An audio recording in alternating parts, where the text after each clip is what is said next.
قد عظمت فللأمجاد بانيها।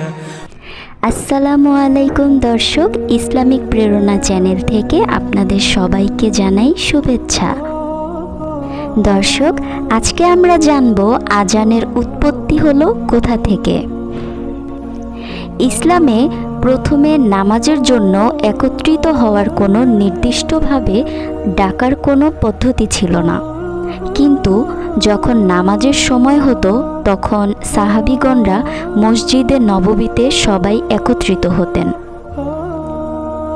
ইসলামের প্রথম যুগে নামাজে ডাকার জন্য অনেকে অনেকভাবে প্রস্তাব দিয়েছিলেন, যেমন শিঙ্গা বাজিয়ে ডাকা, কেউ কেউ আগুন জ্বালিয়ে ও নামাজের সময় চিহ্নিত করার প্রস্তাব দিয়েছিলেন।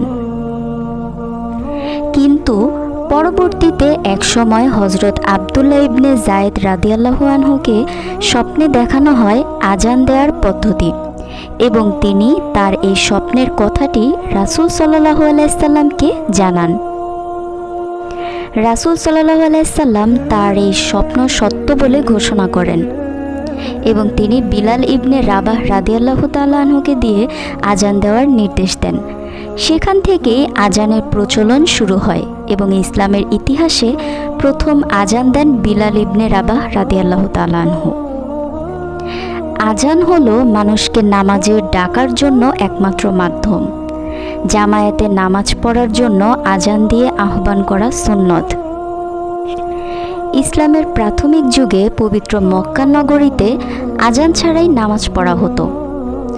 যখন আমাদের প্রিয় নবী হজরত মুহাম্মদ সাল্লাল্লাহু আলাইহি সাল্লাম মদিনায় হিজরত করে মসজিদ নির্মাণ করেন, তখন তিনি চিন্তা করলেন নামাজের সময় হলে সকল মুসলমানদের অংশগ্রহণের জন্য একত্রিত করতে একটি সুনির্দিষ্ট সংকেত নিশ্চিত করা প্রয়োজন, যাতে সবাই নামাজের সময় হলে একত্রিত হয়ে জামায়াতের সাথে নামাজে অংশগ্রহণ করতে পারে।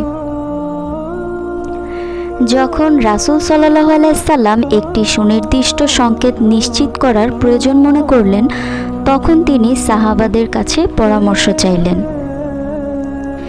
এরপর সাহাবায়ে কেরামগণ সবাই সংকেত ঠিক করার জন্য পরামর্শ সভায় বসলেন এবং পরামর্শ সভায় নামাজে ডাকার জন্য 4টি প্রস্তাব উপস্থাপন হয়। 1. শিঙ্গা বাজানো, 2. আগুন প্রজ্বলন, 3. ঝান্ডা উড়ানো এবং 4. ঢোল বাজানো। কিন্তু পরামর্শ সভায় এই 4টি প্রস্তাবই প্রত্যাখ্যান করা হয়, কারণ শিঙ্গা বাজানো খ্রিস্টানদের কাজ। দ্বিতীয়ত, আগুন প্রজ্বলন অগ্নি উপাসকদের কাজ। তৃতীয়ত, ঝান্ডা উড়ালে সব মানুষ তা বাড়ি বা দূর থেকে দেখতে পাবে না। চতুর্থত, ঢোল বাজানো ইহুদিদের কাজ। এ কারণে সেদিন কোনো সমাধান ছাড়াই পরামর্শ সভাটি শেষ করা হয়। এক পর্যায়ে সবাই এই বিষয়টি নিয়ে চিন্তা করতে করতে যার যার বাড়ি ফিরে গেলেন। ঠিক ওই রাতেই হজরত আবদুল্লাহ ইবনে যায়েদ স্বপ্ন দেখলেন। তিনি স্বপ্নে দেখেন এক ব্যক্তি একটি শিঙ্গা নিয়ে যাচ্ছেন। তখন আবদুল্লাহ ইবনে যায়েদ শিঙ্গাটি তার কাছে বিক্রি করতে বললেন। তখন লোকটি তার কাছে শিঙ্গা কেনার কারণটি জানতে চাইলেন। তখন আবদুল্লাহ ইবনে যায়েদ বললেন, আমি শিঙ্গাটি দিয়ে মানুষকে নামাজে আসার জন্য আহ্বান করব। তখন শিঙ্গার মালিক তাকে বলল, আমি কি এটি হতে উত্তম একটি জিনিসের সংবাদ দিব না? এই কথা বলে তিনি আজানের বাক্যগুলো শিখিয়ে দিলেন। এর পরদিন সকালেই আবদুল্লাহ ইবনে যায়েদ রাসূল সাল্লাল্লাহু আলাইহি সাল্লামের কাছে গেলেন এবং এই স্বপ্ন সম্পর্কে বললেন। তখন রাসূল সাল্লাল্লাহু আলাইহি সাল্লাম তার এই স্বপ্নের কথা শুনে তাকে বললেন, তোমার স্বপ্নটি সত্যি।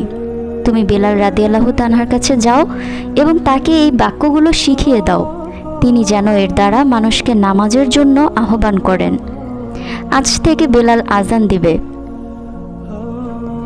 হজরত আবদুল্লাহ ইবনে যায়েদের শেখানো বাক্যগুলো দিয়ে হজরত বিলাল রাদিয়াল্লাহু তাআলা আনহু আজান দিলেন। তা শুনে হজরত ওমর রাদিয়াল্লাহু তাআলা আনহু প্রিয় নবীর দরবারে দৌড়ে গেলেন এবং বললেন, হে আল্লাহর রাসূল, ওই সত্তার শপথ যিনি আপনাকে সত্য রাসূল হিসেবে প্রেরণ করেছেন, অবশ্যই আমি ঠিক এই বাক্যগুলোই স্বপ্নে দেখেছি।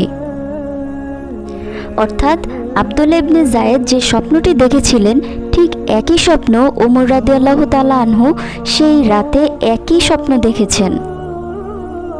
এবং শুধু তিনিই নয়, ওই রাতে একই স্বপ্ন সাহাবীদের মধ্যে থেকে 14 জনই দেখেছেন।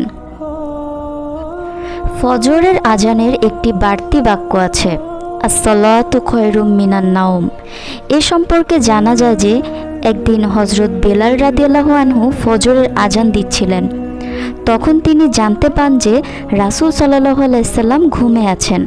তখন তিনি উচ্চ স্বরে বলেন, আসসালাতু খায়রুম মিনান নাওম। আর এখান থেকেই আমরা এখনো পর্যন্ত ফজরের আজানের শেষে এই বাক্যটি শুনতে পাই, আসসালাতু খায়রুম মিনান নাওম, অর্থাৎ ঘুম হতে নামাজ উত্তম। প্রিয় দর্শক, এইভাবেই আজানের প্রচলন শুরু হয় আর আজানের সাথে সাথে মুসলমানরা জামায়াতে নামাজের জন্য মিলিত হয়।